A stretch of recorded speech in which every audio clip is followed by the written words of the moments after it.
Alors, je vous dis quand c'est bon, ça charge.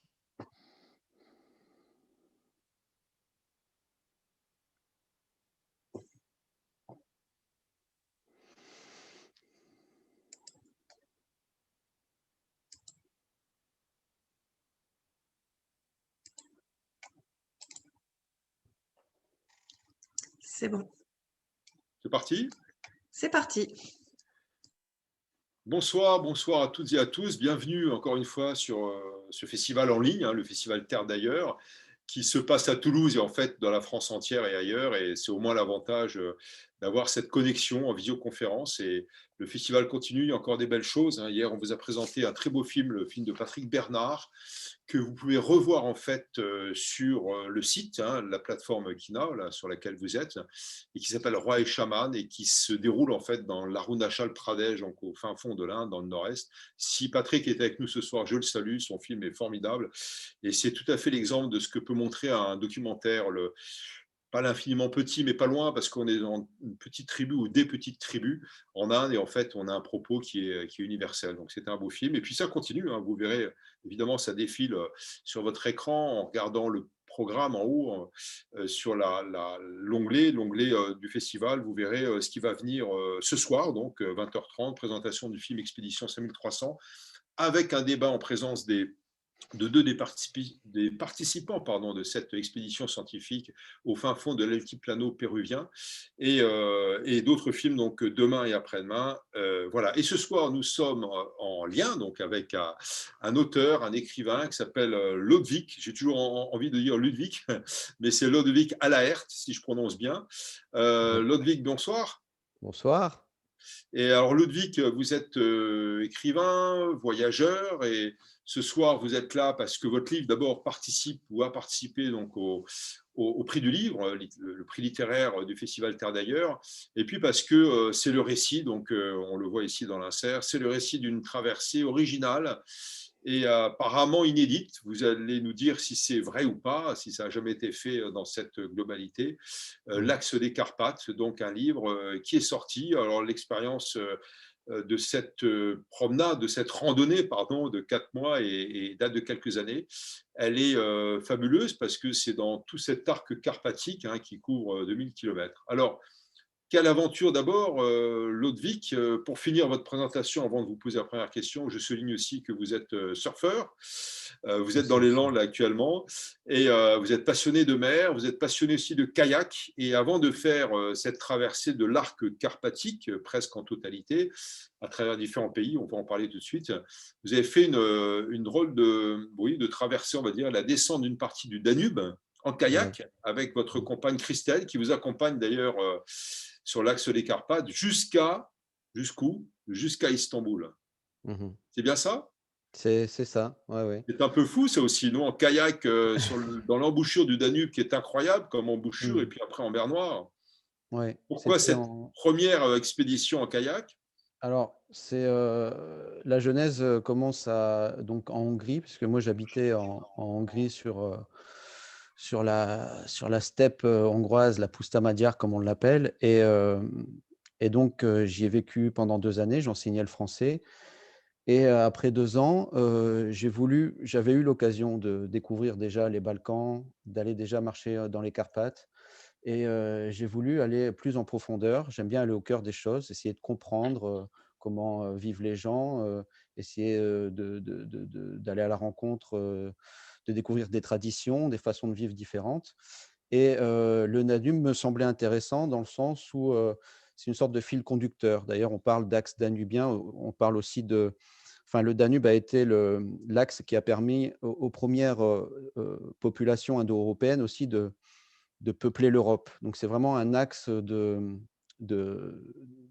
un axe commercial et un axe une route commerciale et une route de migration et hem et donc c'était le fil conducteur qui m'a permis d'aller à la rencontre voilà, de ces pays, d'aller au cœur des Balkans, d'aller en Dobroudja roumaine, en Valachie, jusqu'au delta du Danube, et du delta du Danube, continuer par la mer Noire jusqu'à Istanbul. Et donc l'idée de ce fil conducteur, c'était d'embrasser, si vous voulez, la totalité, enfin pas la totalité, mais une partie en tout cas, de cette péninsule balkanique, pour essayer de, voilà, pour aller au plus près des populations rurales notamment, puisque en kayak, l'avantage du kayak sur le Danube, c'est d'accéder à des endroits où la voiture n'accède pas. Et l'idée de partir à pied à travers les Carpates, à travers l'axe des Carpates, cette colonne vertébrale qui traverse plusieurs pays, vient de la même volonté, émane de la même volonté, c'était aller là où les voitures ne vont pas, et être au plus proche voilà, des gens qui habitent dans ces montagnes, voilà, qui vivent aussi, souvent de manière isolée. Oui, alors là, donc, le point de départ de la première expédition en kayak avec votre Ouais. compagne, c'était l'estuaire. Et là, c'est votre point d'arrivée. Alors d'abord, bon, on ne peut pas y aller en voiture. D'abord, c'est un sanctuaire sauvage extraordinaire, sûrement l'un des derniers d'Europe, avec la faune, la flore, une végétation assez étrange, charriée bien sûr par le limon ou les Mmh. limons du Danube, qui est un fleuve Ouais. extraordinaire. Ouais, ouais. Oui, tout à fait, oui, c'est une des plus grandes réserves naturelles d'Europe. Vous avez une grande population, je crois, une des plus importantes au monde, population de pélicans blancs. Et c'est un sanctuaire, c'est protégé en grande partie. Il y a plusieurs zones dans le delta du Danube qui sont protégées. Certaines zones doivent être où on peut se rendre avec un guide, d'autres zones où il est complètement interdit de se rendre, justement pour protéger le delta. Parce que le limon dont vous parlez, que charrie le Danube, permet justement au delta du Danube de se protéger des assauts de la mer Noire. Donc, c'est une sorte de digue naturelle qui permet voilà, de se protéger, enfin, d'avancer, de faire en sorte que la mer Noire ne rentre pas dans les terres, et de préserver par là même ben, les roselières, enfin toute la faune et la flore qui vit dans cette région. Ouais. Alors là, donc, on abandonne, on va dire, la pagaie. On va faire travailler non plus les bras, mais les pieds, les jambes. Ouais. Vous partez, mais j'allais dire presque dans l'autre sens. Vous allez vers le Danube. Donc, vous partez de Bratislava, donc capitale de la Slovaquie, qui n'est pas très, très loin de Vienne. Alors d'abord, je rappelle, les Carpates, c'est cet arc donc, Ouais. qu'on appelle aussi les Alpes carpathiques, qui sont totalement dissociées des Alpes. C'est grosso modo, pour moi, un peu le contre-champ des Alpes. C'est Mhm. les Alpes de l'autre côté du Danube, puisqu'il y a cette longue vallée qui est extrêmement large. Et de l'autre côté, donc, vous avez un arc qui fait plus de 2000 km. C'est ça. Vous partez de Bratislava, Slovaquie, vous passez par la Pologne, vous passez par la Hongrie pour finir en Roumanie. Alors tout ça en 4 mois à peu près. Alors Mhm. d'abord Ouais. physiquement, on va parler aussi un peu d'épreuves physiques, Mhm. parce qu'on est aussi dans un festival de l'aventure. Ça a paru facile. Je pose la question de manière cash. À votre compagne, Christelle, ça a été le rythme?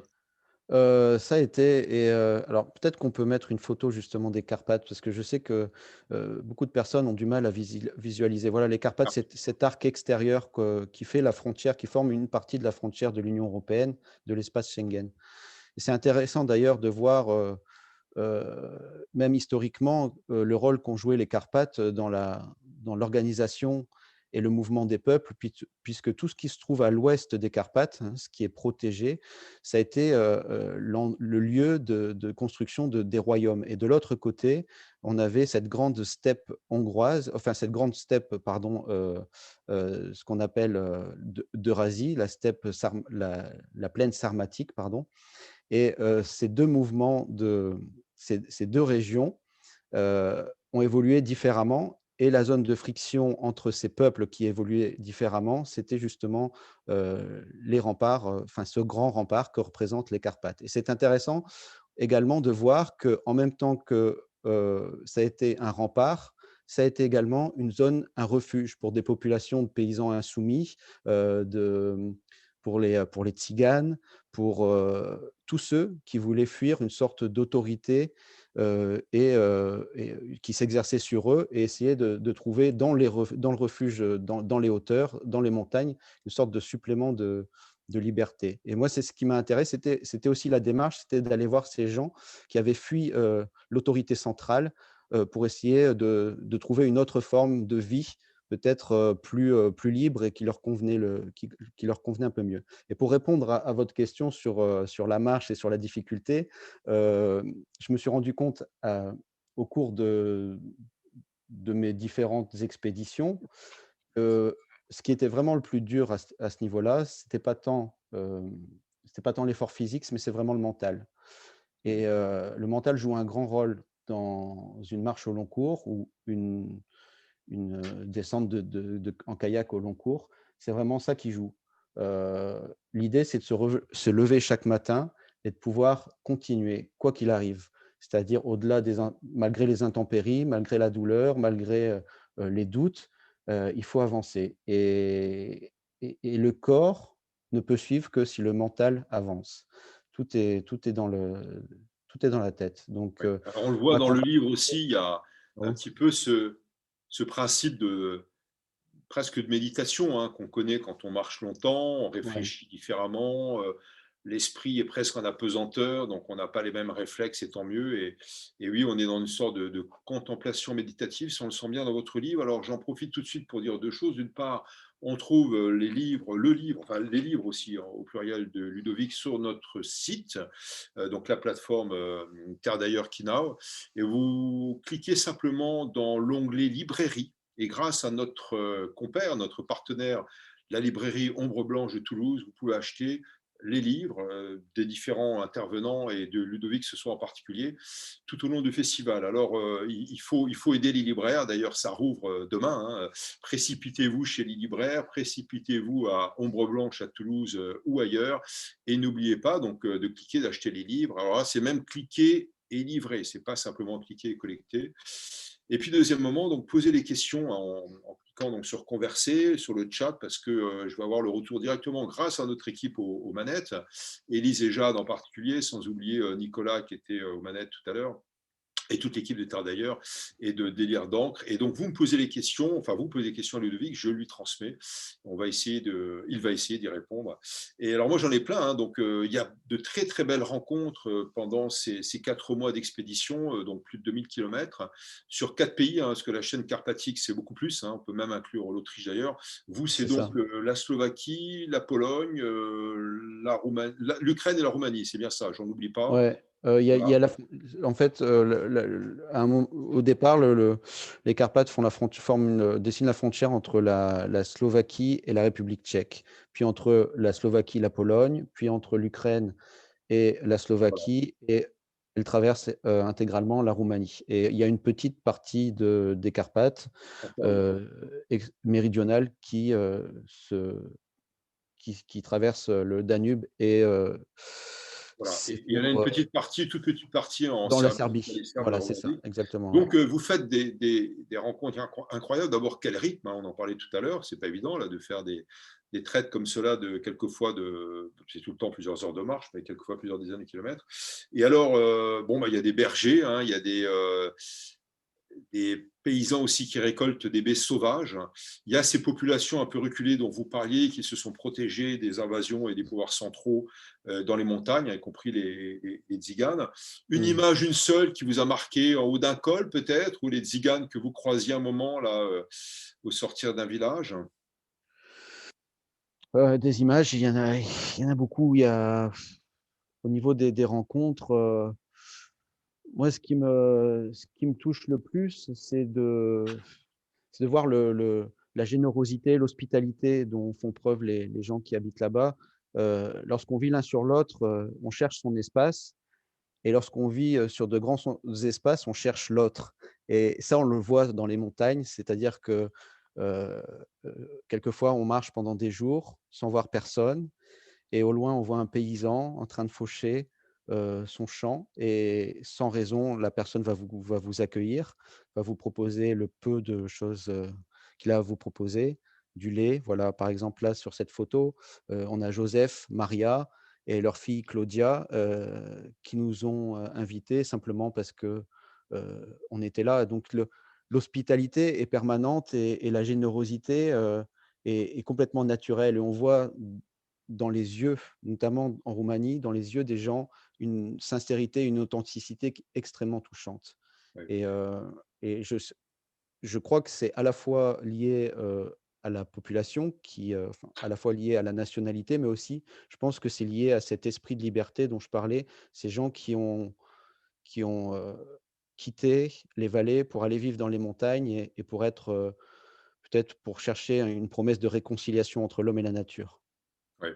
Alors, c'est très drôle parce que sur les photos que vous montrez et dans les pages, vous décrivez aussi cette ambiance. Et moi, je m'en suis aperçu aussi à Brasov, qui est une ville des Carpates en Roumanie et ailleurs dans la montagne. Mmh. On a l'impression quelquefois d'être dans une autre Europe, voir d'abord historiquement une Europe des années 50 où presque tout s'est Ouais, figé. Ben, on a vu à l'instant là, notre ouais, photo d'une petite carriole, une roulotte chargée de paille. ouais. Il n'y a pas beaucoup de tracteurs.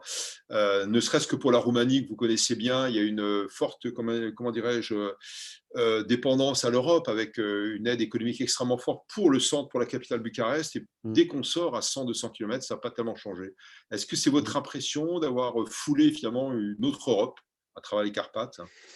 Ouais, absolument, absolument et je dirais même que j'ai l'impression d'avoir, trouvé dans les Carpates la mémoire de ce qu'était notre Europe d'avant, nos campagnes, nos notre vie paysanne et c'est ça qui me touche beaucoup, lorsqu'on voit les gens, faucher, les champs à la faux, enfin, couper l'herbe à la faux ou ratisser, heu, au râteau avec le râteau en bois. Enfin, on a des images comme ça, d'images, voilà, qu'on peut retrouver dans des tableaux de peintres naturalistes de la fin du 19e siècle, et j'avais l'impression vraiment d'être projeté dans le temps, d'être hors du temps et j'ai trouvé ça extrêmement réconfortant, notamment du fait que dans ces montagnes, l'homme est très présent. C'est vrai que dans nos montagnes, on a une approche beaucoup plus récréative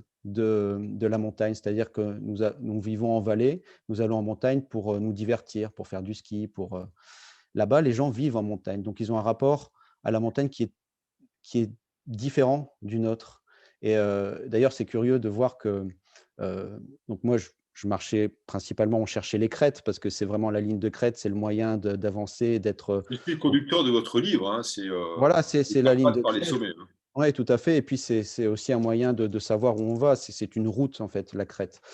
Mais les bergers, les paysans, les bûcherons, les cueilleurs, eux ne vont jamais en crête, en fait. Eux, ils restent dans l'entre-deux, ils restent à flanc de colline. Ils aiment la montagne parce que la montagne est là, tout simplement. Ils la regardent, ils la contemplent. Donc il y a un rapport à la montagne, à l'émerveillement qui est différent de nous et qui est plus sain, je pense. Mhm. Voilà, la montagne est belle parce qu'elle est là, elle s'admire d'en bas Il n'y a pas et nécessairement un désir de conquête de sommet, il y a enfin, pas pas voilà, conquérir, c'est mais ça. moi je connais plein de bergers pour avoir vécu en montagne qui n'ont pas envie de monter, effectivement, comme vous dites, sur Voilà. la crête ou sur le sommet. Ouais, ouais. Mmh. J'ai une question, allez-y, hein, je vois qu'il y a une première question qui s'affiche et allez-y, les spectateurs, les visiteurs, n'hésitez pas, hein, Lodwig va vous répondre. Moi j'ai une question technique avant de passer à celle de Cathy. Euh, parce que c'est bien de faire du plan serré également pour les amis marcheurs. Vous partez 4 mois, ce n'est pas une totale autonomie, parce que vous dormez à droite et à gauche dans les villages, vous êtes très bien accueillis, comme vous l'aviez dit. Ouais. Et bien sûr, vous pouvez être alimenté dans les épiceries, dans les villages, mais j'ai l'impression que vous partez relativement léger. Donc, il y a combien de kilos dans le sac à dos alors? Heu, le sac à dos pèse 10 kilos et en fonction du trajet du temps d'autonomie, voilà, on ajoute des kilos, on ajoute de la nourriture, de l'eau et il peut peser jusqu'à 15, 17 kilos maximum. Mais disons qu'on est parti avec de nombreuses cartes, en essayant de trouver des cartes détaillées pour justement, s'abreuver, enfin utiliser les fontaines. Sauf que bon, alors, certaines cartes sont assez détaillées, notamment en Roumanie, les cartes sont bien détaillées, en Pologne aussi. En Ukraine, c'est différent. On sort de l'espace Schengen et il est difficile de trouver les cartes. Ah mince, je m'entends en retour. J'ai un retour. Ah, moi, je vous entends bien. Et Voilà. d'accord. Bah, et on va reprendre la main. Alors oui, on voit d'ailleurs l'ascension de la crête en haut, là, dans l'insert de la photo. Et donc, c'est presque ce qu'on appelle la la mule, qui est une méthode, vous devez la connaître, la méthode Ouais, de marche ultra légère ultra en légère, c'est ça, ouais. équipement, MULE. Et Mm. quelquefois aussi, ça brosse à dents en deux pour gagner 5 grammes. En tout cas, bon, 10 kilos, c'est voilà, aisément supportable pour marcher longuement. 17, c'est un peu plus difficile. Alors, une question de Cathy. Avez-vous gardé des contacts avec des gens que vous avez rencontrés sur place? Ouais, absolument. Moi, quand je rencontre quelqu'un, enfin, quand une rencontre a lieu, et j'aime prendre du temps pour euh, asseoir cette rencontre, enfin, vraiment pour prendre, faire connaissance avec les gens. On échange les adresses, et, certaines personnes à qui on envoyait un résumé en bande dessinée, parce que bon, quelquefois, voilà, il y a plusieurs langues parlées. Moi, je ne parle pas, j'écris pas la langue cyrillique, par exemple, enfin le slave, donc l'alphabet cyrillique, je ne maîtrise pas. Donc on a pris des adresses et on a envoyé des bandes dessinées, un résumé en bande dessinée aux gens qu'on avait rencontrés, avec qui on avait tissé un lien important. Donc il y avait un retour. J'ai rencontré aussi Marius, qui est un guide de montagne roumain, à qui j'ai envoyé mon livre une fois que le livre était écrit. Voilà, donc on a gardé contact avec certaines personnes avec qui on a passé un peu de temps, en effet. Oui. Oui, vous êtes prêt à repartir pour une autre expédition ou pas? Peut-être moins en Europe, un peu plus sur les mers ou... Parce que là, il y a eu le kayak, il y a eu la marche à pied. Qu'est-ce qui vous manque? Qu'est-ce que vous avez envie de faire? Il me manquerait le vélo. Ouais. Il me manquerait le vélo. Non, pour l'instant, disons que l'aventure, elle est aussi dans la proximité, dans le détail.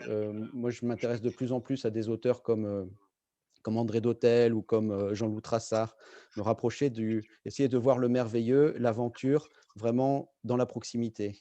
Mhm. Je crois que voilà, c'est plus besoin d'aller parcourir, d'aller aligner les kilomètres. Et j'essaie voilà, de travailler sur l'angle, la vision, sur le rapport de proximité à l'émerveillement.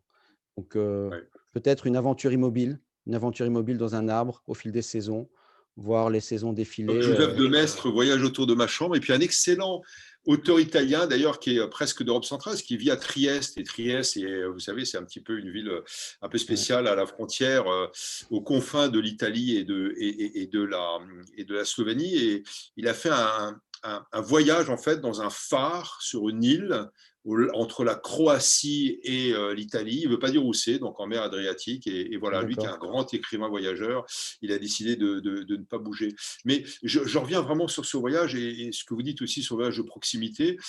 On est dans un exotisme incroyable. Moi, j'ai l'impression de voir des photos qui ressembleraient presque aux planches de Tintin. Tintin, le sceptre d'Ottokar. Et ça peut peut-être vous Mmh. faire sourire, mais c'est ce que me disait un ambassadeur de France qui était à Sofia en Bulgarie. Je l'avais appelé, je le connaissais. Il dit, écoutez, est-ce que vous pouvez me dire ce que je dois lire avant de venir pour comprendre un peu donc les Balkans, ce qui s'y passe, la Bulgarie. Il me dit, écoutez, vous lisez deux choses. Albert Londres, les Komitadji, qui est en fait le récit de ces résistants, rebelles, bandits début du siècle, et puis deuxièmement le sceptre d'Ottokar. Et c'est vrai que c'est un D'accord. petit peu les images qu'on a en tête en voyant ces paysans, et ça fait vraiment, on a vraiment l'impression d'être hors du temps. Donc c'est ça l'autre Europe aussi pour vous, hein. C'est à la fois en proximité et exotique quelque part, non? Oui, c'est une autre façon de vivre. Et puis il y a la ruralité aussi, qui est très importante en Roumanie. Et l'autre Europe, pour moi, c'était une volonté aussi disons enfin, en habitant en Hongrie, lorsque je revenais, je me rendais compte qu'on avait beaucoup de clichés, on avait beaucoup d'idées reçues sur ces régions-là. Et j'avais l'impression que le rideau de fer restait planté dans notre esprit, et qu'on avait beaucoup de mal à le dépasser, à aller au-delà de tous ces clichés. Et alors que je rencontrais des gens d'une générosité incroyable. Il y avait voilà, l'Europe sauvage, parce que ce sont des régions extrêmement sauvages. Moi, j'avais l'impression quelquefois d'être en Colombie-Britannique, ou dans le Grand Nord, ou en Scandinavie. Donc il y a des paysages incroyables, et c'est une Europe dont on se désintéresse bien souvent, mais qui a énormément de choses à nous faire découvrir. Voilà, et moi, enfin, il y a plusieurs raisons, mais une des raisons, c'était de faire évoluer le regard sur ces régions d'Europe centrale et d'Europe de l'Est. Ouais. Ouais, une Europe sauvage dans tous les sens du terme, pour la faune, pour la flore, une Europe des confins avec bien sûr des pays un petit peu en turbulence, je pense à l'Ukraine de l'autre côté, donc sur le flanc Ouais. oriental des Carpates. Alors les questions, j'en ai quelques-unes qui s'affichent, tant mieux. Catherine, cette fois-ci, combien de temps mettons pour écrire un livre si riche? Et j'ajoute pardon, celle de Françoise, quel est le projet, ou le sujet plutôt, du prochain livre? La Le longueur et le Ouais, prochain livre. ouais, ouais, le livre, alors moi je suis pas très, je suis pas très rapide en termes d'écriture. J'ai besoin de temps, j'ai besoin d'infuser de la même manière que lorsque je voyage, j'ai besoin de beaucoup de temps pour entrer dans le voyage, mais je pense que c'est plutôt une bonne chose.